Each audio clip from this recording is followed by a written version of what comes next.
Bonsoir mesdames et messieurs, bienvenue si vous nous rejoignez à l'instant. Voici les titres de cette édition de l'information. À la une de l'actualité, grand dialogue national. Un an plus tard, c'est l'heure de la mise en œuvre de des résolutions. Dans ce journal, nous vous proposerons un grand dossier sur ces recommandations et résolutions toujours attendues jusqu'ici. La communauté internationale a célébré ce jour la journée mondiale de la traduction, une occasion pour la télévision du monde de revenir sur quelques règles et principes de ce métier dans cette édition. Et puis bientôt un siège régional de la BEAC à Ebolova. La cérémonie de pose de première pierre du dit édifice a été présidée par le chief Dr Joseph Diangouté. Tout le déroulement de cette cérémonie dans cette édition de l'information et à l'international en Afrique, évolution du coronavirus selon les derniers sondages, 80% des Africains seraient contaminés par la maladie. Voilà pour le sommaire, mesdames et messieurs, bienvenue au 19h45, à tout de suite.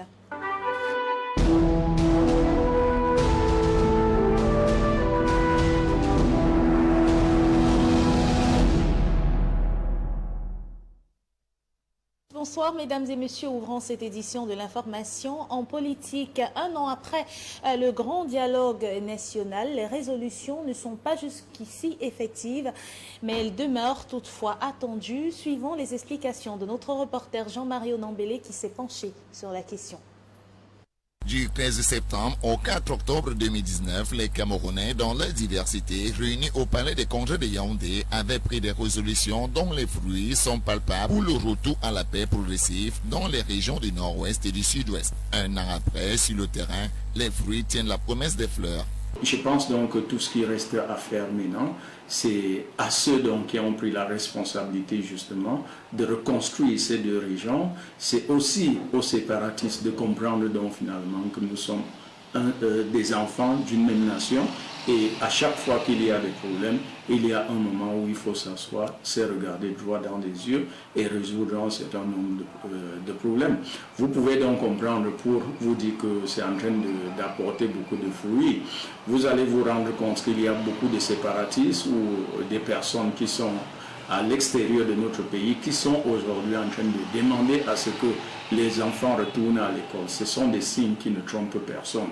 Alors, je suis très convaincu et je suis satisfait en même temps que les choses qui ont été ou des engagements qui ont été pris ces jours-là sont en train d'être réalisés. Et les jours à venir, je suis sûr donc qu'il y aura la paix qui va retourner dans les deux régions anglophones et les enfants finalement iront à l'école. Le chef de l'État n'a pas attendu longtemps pour agir. Au moment même où les rideaux se refermaient sur ce rendez-vous historique, Paul Biya avait ordonné l'arrêt de poursuites contre 333 personnes incarcérées dans le cadre des tensions dans le nord-ouest et le sud-ouest. Comme pour agrémenter l'apothéose du grand dialogue national, une vingtaine de jeunes ex-combattants ayant déposé les armes se sont présentés pour accepter l'offre de paix du président de la République. Autre acte fort du chef de l'État pour l'accélération de la décentralisation a été la promulgation de la loi du 24 décembre portant Code général des collectivités territoriales décentralisées. Elle a été matérialisée par l'élection des maires de ville. Il s'agit là d'une réelle volonté du législateur à impliquer les populations locales et autochtones dans la gestion. En plus, le président de la République a également posé d'autres actes concrets, à savoir la première cuvée des magistrats de common law qui est déjà sur le terrain, la création du comité national de désarmement, de démobilisation et de réintégration des ex-combattants de Boko Haram et des groupes armés des régions du nord-ouest et du sud-ouest, la création par le gouvernement du programme d'urgence d'assistance humanitaire en faveur des populations déplacées internes, la mise en place du plan de reconstruction du nord-ouest et du sud-ouest, la réhabilitation des infrastructures et installations publiques détruites, l'intégration de la section common law à l'ENAM, l'accord du plein pouvoir au House of Chiefs dans les régions du nord-ouest et du sud-ouest, le recrutement de plus de 1000 enseignants d'expression anglaise dans le système éducatif. Par ailleurs, les élections des conseillers régionaux prévues pour le 6 décembre 2020 constitue une autre avancée cruciale aux préoccupations des Camerounais venus lors du grand dialogue national. Il faut être de très mauvaise foi ou bien un aveugle. En fait, quand quelqu'un ne veut pas voir, il est plus dangereux même que celui qui est aveugle. Donc en réalité, dire qu'il n'y a pas d'avancée, c'est de la mauvaise foi pure et simple. Peut-être que les gens auraient voulu une autre vitesse de la chose, mais ça vient de chacun. Mais il y a quand même une politique de gouvernement qui est mise en place et qui a tenu compte de toutes les aspirations. On laisse quand même couler les choses. Nous pensons que nous sommes sur la bonne voie. En rappel de certaines résolutions de ce grand dialogue, on se souvient que le rapport du coordonnateur technique Félix Mbayou faisait ressortir l'urgence d'une reprise effective des classes dans les régions en crise, la réintégration socio-économique des ex-séparatistes, l'organisation d'un forum national de l'éducation, la création de Common Law School à l'ENAM, un statut spécial pour les régions du nord-ouest et du sud-ouest et une décentralisation effective impliquant davantage les populations à la participation au développement local. Un an après, même si beaucoup reste à faire, il faut reconnaître que le gouvernement a été plus que jamais engagé à résoudre définitivement la crise en cours dans le nord-ouest et le sud-ouest, une des raisons majeures de la tenue du grand dialogue national.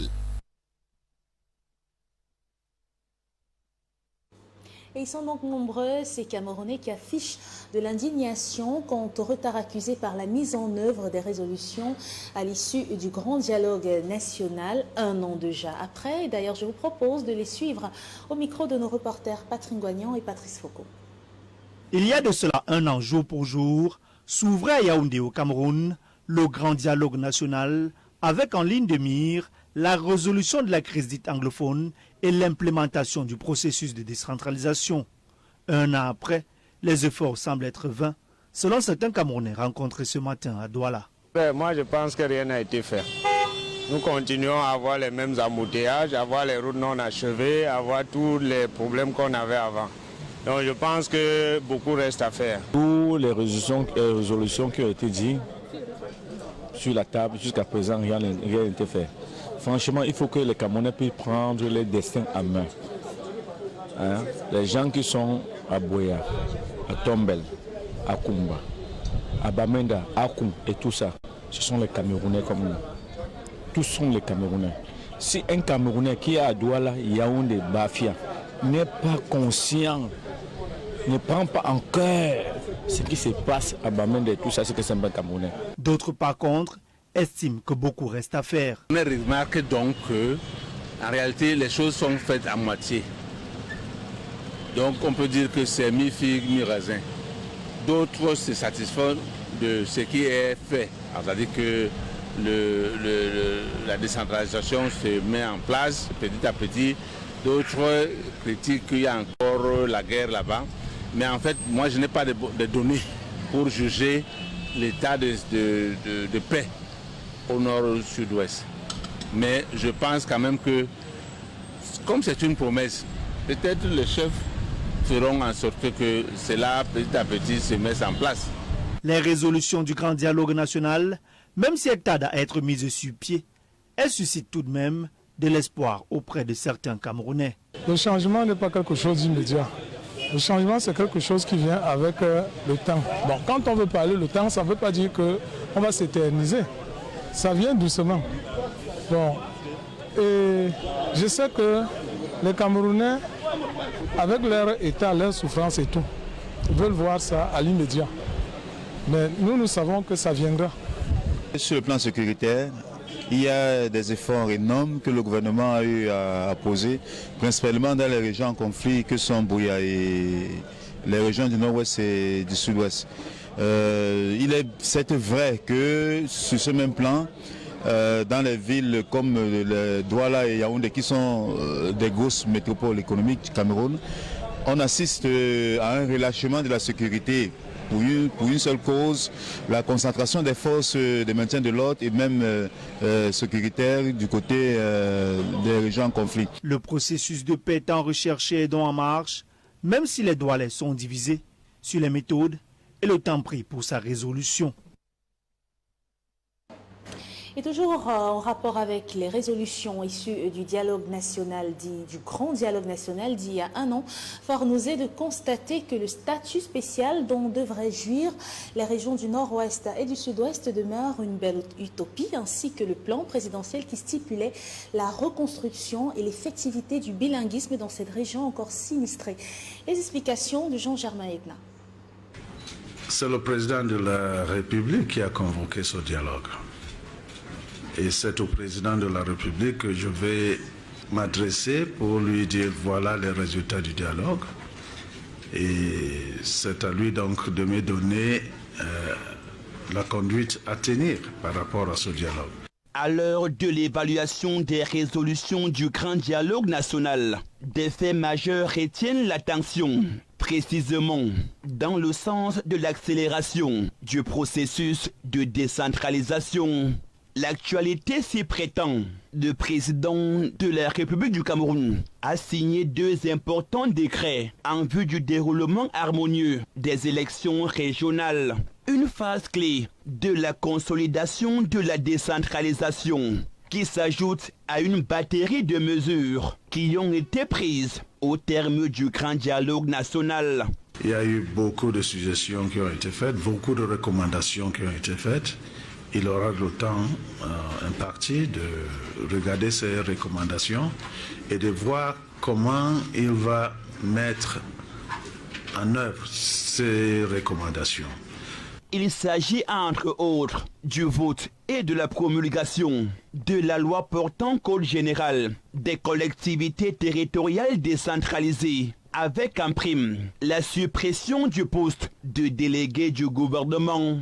Le statut spécial aux régions du Nord-Ouest et du Sud-Ouest accorde aux Camerounais d'expression anglaise une plus grande autonomie financière avec la création d'une chambre des chefs traditionnels et celle portant promotion des langues officielles, mettant un point d'honneur sur la valorisation de l'anglais comme langue administrative pour tous. Et sur un autre plan, le chef de l'État a décidé de la libération et de l'abandon des poursuites judiciaires pendantes devant le tribunal militaire au profit de 333 personnes détenues dans le cadre de la crise sociopolitique qui dicte sa loi dans la zone dite anglophone du Cameroun.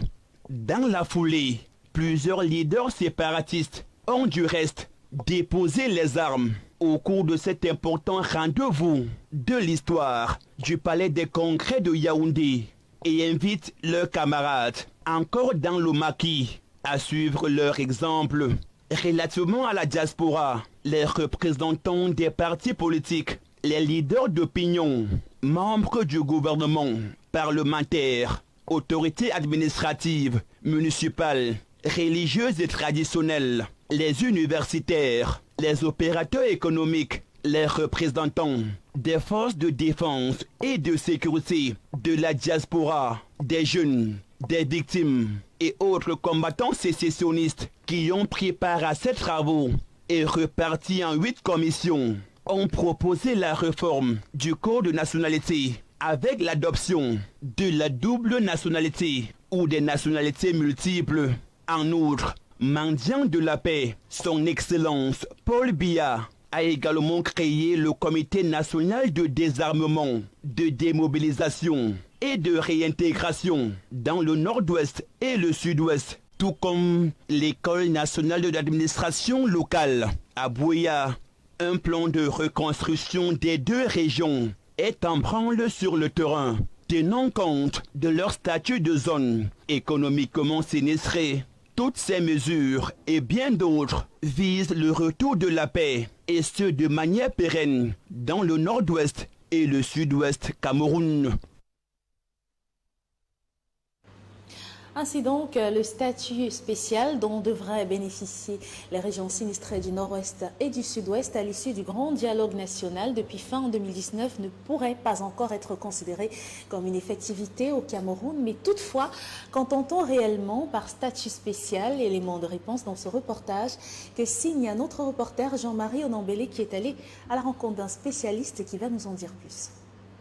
Une des résolutions fortes du Grand Dialogue national a été de faire des régions du Nord-Ouest et du Sud-Ouest des régions à statut spécial. Un statut spécial qui reste incompris par bon nombre de Camerounais, pourtant justifié par les spécialistes. Une région à statut spécial se vérifie d'abord dans l'ensemble, c'est-à-dire que dire qu'une région bénéficie d'un statut spécial, c'est nous reconnaître un traitement préférentiel préférentiel par rapport aux autres régions. C'est-à-dire que lui accorder quelque chose de singulier que, par exemple, les 8 autres régions n'auront pas. C'est à partir de là qu'on peut parler justement d'un statut spécial. C'est lui reconnaître un traitement préférentiel, un traitement différentiel par rapport aux autres régions.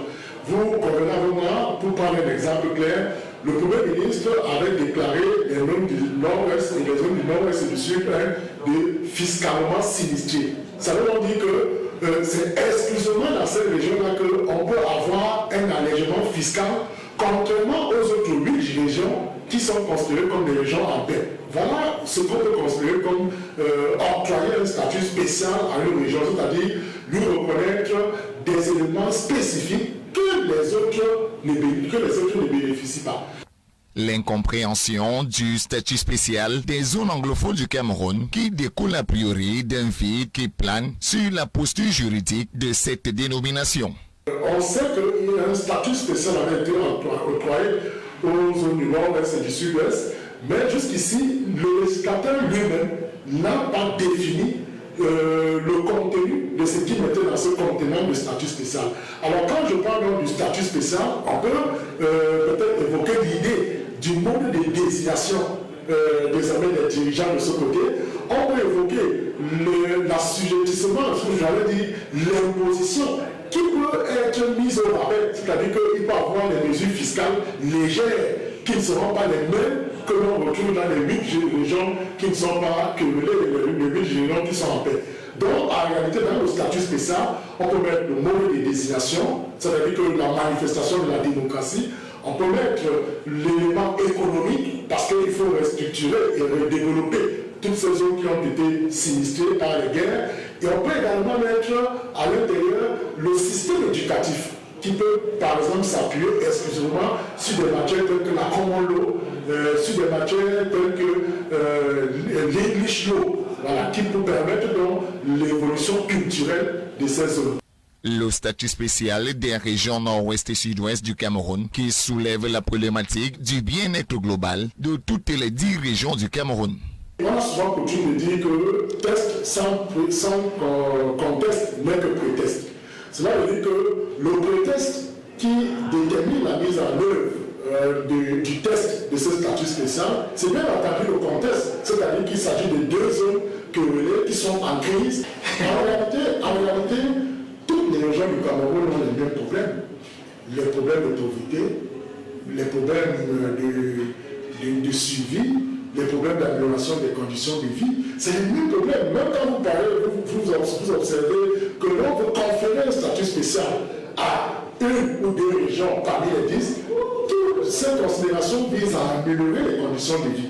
Or, en réalité, dans toutes les 10 régions du Cameroun, chacun peut revendiquer. Moi, je peux dire qu'il faudrait le mettre un statut spécial parce que nous avons des problèmes d'électricité, nous avons des problèmes d'accès à l'eau potable, nous avons des problèmes d'accès à des voies routières. Donc, vous voyez que chacun à son niveau peut faire une revendication légitime et on pourrait, dans ce contexte-là, lui attribuer un statut spécial. Donc, beaucoup des auteurs et des analystes politiques ont estimé que, effectivement, cela ouvre la voie à des revendications multiples et surtout à des retours identitaires et culturels. Et ce qui peut donc, à mon sens, soulever des sérieux problèmes.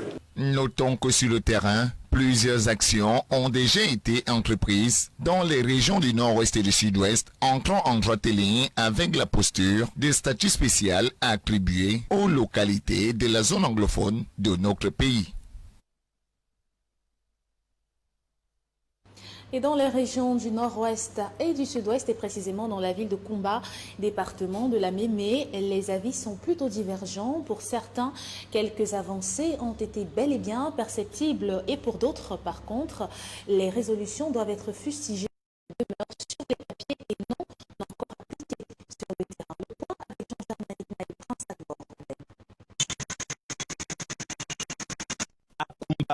Dans le chef-lieu du département de la Mémé, région du sud-ouest, les réactions sont mitigées de la part des populations sur les résolutions du grand dialogue national 1 an plus tard.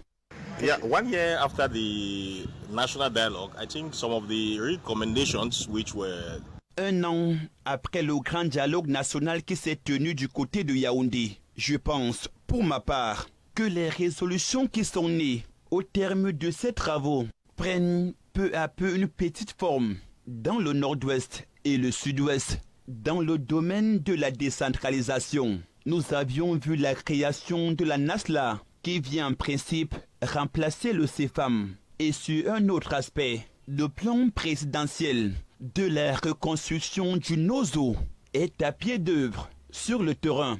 Mais le seul problème jusqu'ici reste et demeure l'autonomisation des maires qui n'ont toujours pas les mains libres. Ils sont sous le contrôle des sous-préfets, des préfets et des gouverneurs. The mayors still don't have those powers. They are still being controlled by senior divisional officers and governors. À la demande du chef de l'État, le Premier ministre, chef du gouvernement, Tif Dr Joseph Diongouté, a présidé ces importantes assises qui ont accouché une pléthore de résolutions et autres recommandations qui, pour certains habitants de la ville de Koumba, restent encore dans les archives.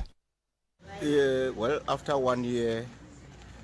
Un an plus tard, après le grand dialogue national, toutes les résolutions qui ont été prises restent encore sur du papier et non sur le terrain, comme prévu dans le nord-ouest et le sud-ouest. J'entends par là de cette fameuse décentralisation, de l'autonomisation des communes, des infrastructures socio-économiques, que sais-je encore. Because it's a whole bundle which need to be unveiled to the people. D'autres, par contre, soutiennent que la décentralisation se fait de manière progressive et la mise en œuvre du statut spécial des régions du nord-ouest et du sud-ouest tarde encore à prendre corps dans cette partie du pays qui traverse des moments de turbulence depuis quelques années.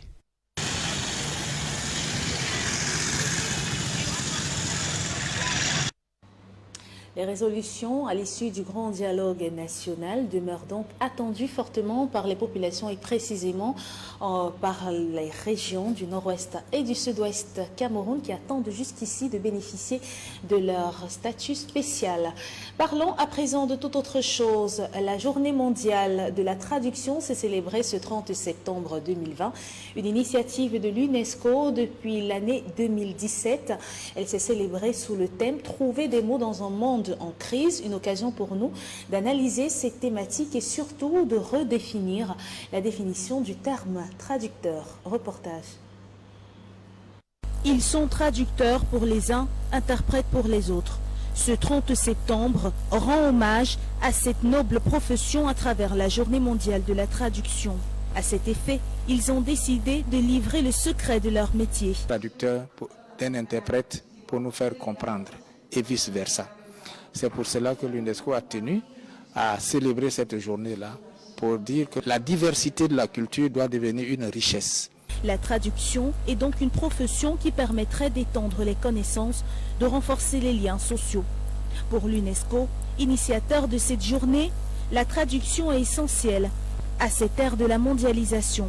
En cette célébration, plusieurs échanges et panels auront lieu et pour cette édition 2020, la thématique retenue est trouver les mots pour un monde en crise. Dans les situations de crise, traducteurs, terminologues et interprètes fournissent des services essentiels tant en première ligne qu'en coulisses. Il est donc impératif pour tous les traducteurs en cette journée d'informer le grand public sur l'importance de ce travail de titan. Et cette journée mondiale dédiée à la traduction nous a emmené à nous poser quelques questions. Qu'entend-on réellement par un traducteur et comment faire pour exercer ce métier? Tentative de réponse dans ce reportage de Zobel Apollinaire Mbon. Être traducteur nécessite un apprentissage dans des structures spécialisées et le Cameroun en compte plusieurs. Actuellement au Cameroun, nous avons une école de traduction à l'université de Boya qui est l'ASTI. Nous avons à l'université de Yaoundé, nous avons aussi des écoles privées. Je crois que nous avons aussi à l'université de Tchang. Et nous avons une école de traduction que je viens d'apprendre qui est en train d'être ouverte à l'université de Maroua. Sortis de ces écoles de formation, nantis de leur diplôme, les personnes ayant choisi le métier de traducteur peuvent enfin exercer. On va avoir une licence en traduction ou un master en traduction, d'où l'appellation traducteur ou traducteur principal. Et on peut aussi avoir une licence en interprétation ou un master en interprétation qui vous permet de pratiquer le métier de traducteur ou d'interprète. Sur le plan pratique, la traduction et l'interprétation se côtoient presque au quotidien, mais il existe bel et bien une différence claire entre les deux. Entre un traducteur et un interprète, c'est que le traducteur se sert de ses doigts et de peut-être son laptop pour produire des textes pour la consommation du client, tandis que l'interprète utilise sa bouche et un casque. Il peut être interprète de conférence, il peut faire l'interprétation simultanée ou même faire l'interprétation auprès des tribunaux. Quoique ne faisant pas encore partie des métiers de choix au Cameroun, le métier de traducteur fait son petit chemin et constitue une source de revenus importante pour de nombreuses familles. Bientôt un siège régional de la BEAC à Ebolova, la cérémonie de pose de la première pierre de cet édifice a été présidée par le Tif Joseph Dion Gouté, Premier ministre chef du gouvernement au nom du chef de l'État. Une cérémonie qui a mobilisé des personnalités venues d'horizons divers. Ce chantier ainsi lancé vise à moderniser les installations du pays de la Banque des États de l'Afrique centrale. Frédéric Moutomé. Un geste simple du Chief Dr Joseph Dion Gouté, Premier ministre chef du gouvernement, mais avec des perspectives pour la sous-région, Afrique centrale tout entière. La pose de la première pierre ici marque le début des travaux de construction de la branche régionale de la BEAC à Ebolova pour une durée de 24 mois. Le projet est d'ailleurs bien accueilli par les gardiens de la tradition et les populations de la région du Sud. Saluant la mise en œuvre effective de ce projet de construction, le maire d'Ebolova, dans son speech, exhorte l'entreprise à mener à terme et dans les délais ce chantier. Pour Abbas Mahama Toli, le gouverneur de la Banque des États de l'Afrique centrale, le choix d'Ebolova s'est fait sur la base du dynamisme du secteur financier de la ville chef de la région du Sud et de sa proximité avec le Congo, le Gabon et la Guinée équatoriale.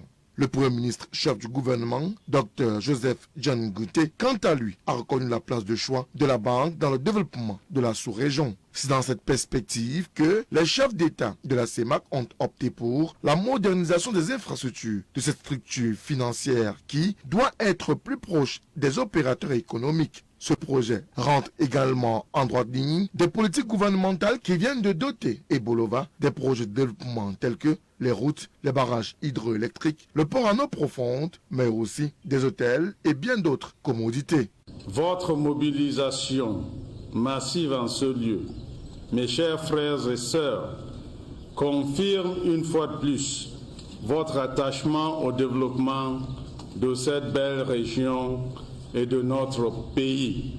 Mavemia Akiva, nous posons ici et maintenant une première pierre qui ne marque pas seulement la fin d'un long processus de maturation et de décision. Elle traduit également la volonté du chef de l'État et de ses pairs de la CEMAC de doter la BEAC d'infrastructures modernes pour l'accomplissement de ses missions.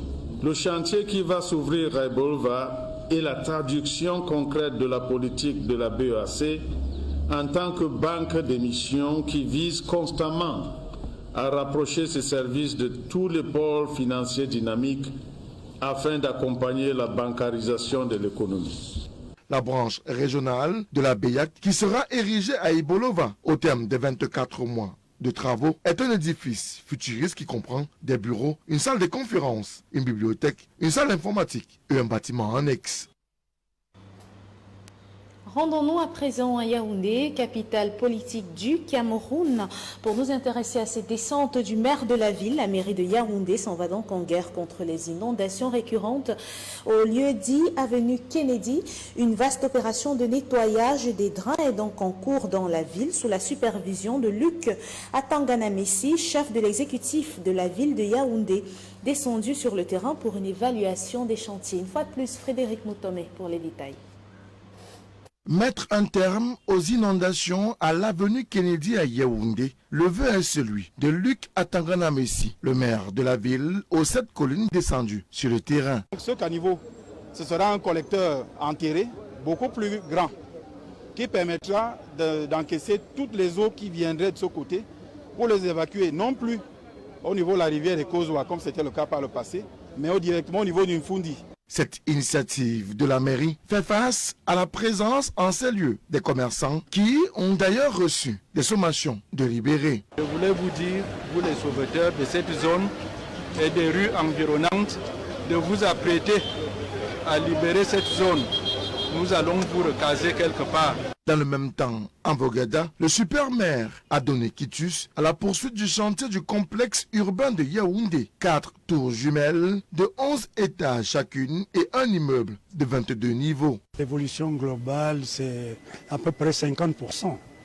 Donc, on a 2 immeubles sur 5 qui sont terminés. 2 autres sont presque au tiers finis. À date, 2 tours sont déjà en cours de finition avec des appartements témoins de haut standing présentés à l'édile, tout comme la configuration virtuelle finale de la cité municipale de Yaoundé. Contentieux post-électoral des municipales du 9 février 2020, la Chambre administrative de la Cour suprême a rendu sa copie. Le maire de Bangansina, de Bafoussam 1er ainsi que celui de Douala 1er vont conserver leurs exécutifs communaux.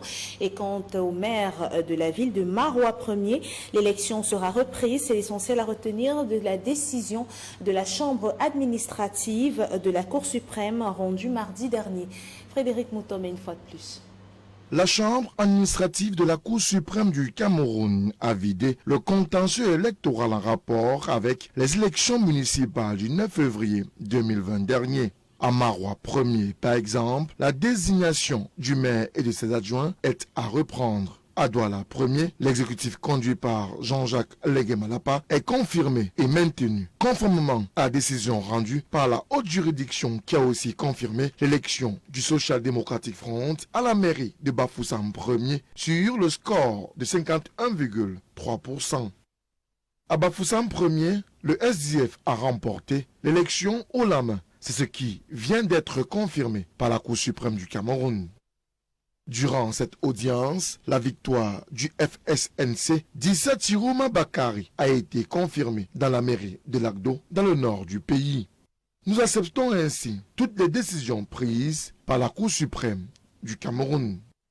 Les partis politiques qui ont introduit des recours en contentieux pour les municipales du 9 février dernier sont unanimes que les verdicts de la Chambre administrative de la Cour suprême sont et doivent être respectés.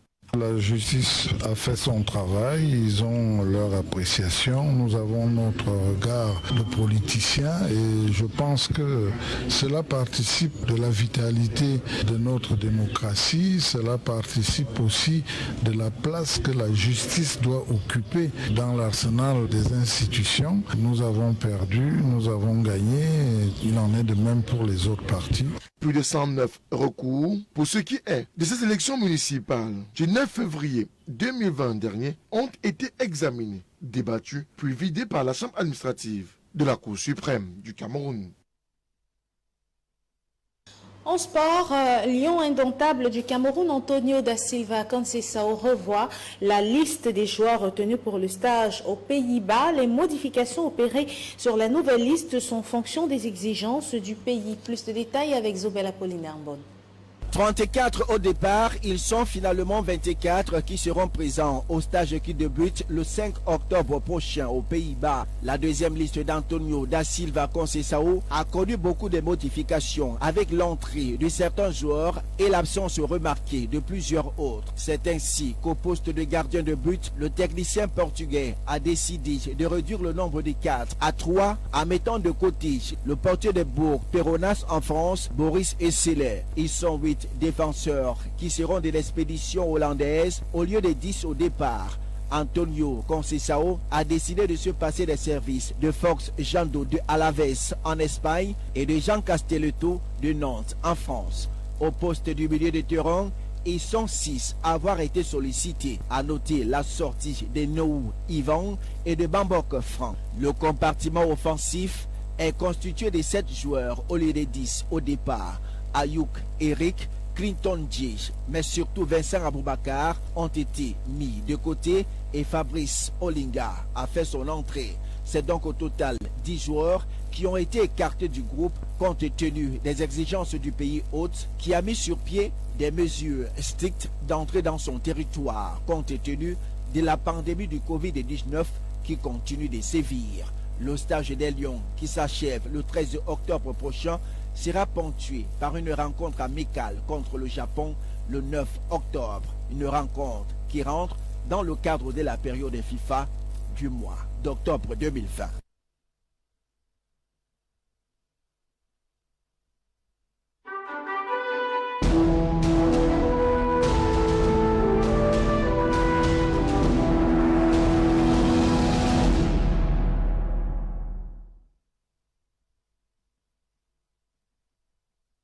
À l'international de ce soir, intéressons-nous à l'évolution du coronavirus en Afrique. D'après les derniers sondages, 80% de la population serait infectée par le virus, mais pourtant ces derniers sont asymptomatiques. Les détails avec Africa 24.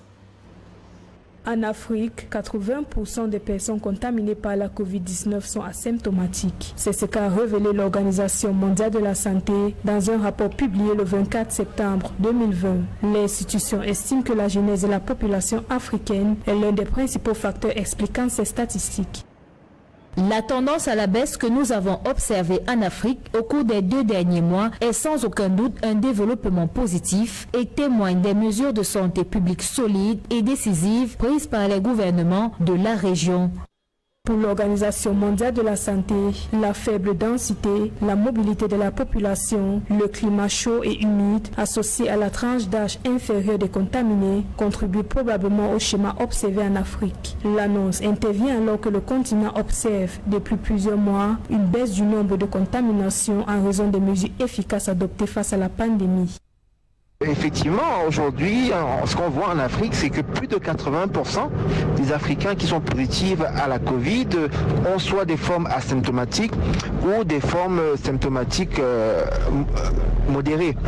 Maintenant, quand on regarde et on compare par rapport à l'Europe, à la Chine, ils sont plutôt autour de 40-50%. Donc une différence importante. Maintenant, à quoi est due cette différence? On a parlé de l'âge, mais on peut aussi envisager l'immunité, c'est-à-dire que les populations africaines ne sont pas exposées au même type, aux mêmes microbes, aux mêmes pathogènes qu'en Europe, en Asie. On est davantage exposés, notamment le paludisme, les différents virus et bactéries qui nous exposent et qui nous permettent d'avoir une réponse immunitaire importante au-delà des seuls anticorps. Néanmoins, face au risque d'une flambée de cas d'infection, l'Organisation mondiale de la santé appelle les pays africains à rester vigilants. Pour rappel, le dernier bilan de la COVID-19 en Afrique dressé par Africa CDC fait état d'1,4 million de cas confirmés, 1,2 million de guérisons et 35 440 décès.